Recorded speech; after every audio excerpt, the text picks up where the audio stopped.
so remember that we're not going to interrupt, right? When we have a discussion, no interrupting. Gotta raise your hands. We listen to other people's differing point of view. Landlord wouldn't fix them because the house was too old. We had to leave fast. We were using. What did you say, Jonathan? I put block. You put what? The house was peeling and the door was swell and. It's like it was aging over the years and broken. Our man was surprised when he got Because she away. kept on saying there. Yeah, the way she said, "You live there."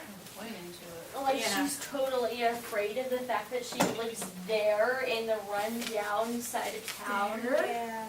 There? How do you think that made the narrator? I found it. Yeah, 6 people. Everybody has to share a bedroom. Mama and Papa. I wish Well, I could. let's kind of go back. No, remember your original answer to why the narrator isn't satisfied with the house on Mango Street. Okay, I want you to come up with what you think. This isn't what the class thinks. What you think is the best answer. Okay, your favorite answer.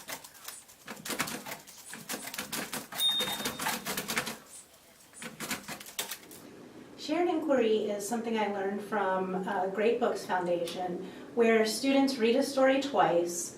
The facilitator gives a question for them to think through, come up with answers, and support their answers through. Then we meet and have a discussion, where my job as the facilitator is not to say good, bad, that's right, that's wrong, just to keep the discussion going in a civil way where the students learn to appreciate new ideas that are different from theirs, and each have a turn participating in a higher level discussion. I did this with my blind and visually impaired 6th grade middle school reading class, and it was a little different because some of them used Braille writers, some used a computer, some used a Braille note, so there were all different types of technology based on how they function best in the classroom. And it was great, it went really well, and the reason we do it is that it helps students learn critical thinking.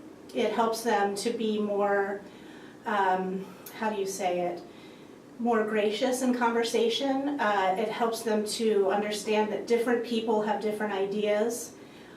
Different people have different ways of life. So it's a really good learning experience, and it makes them smarter, and it's fun.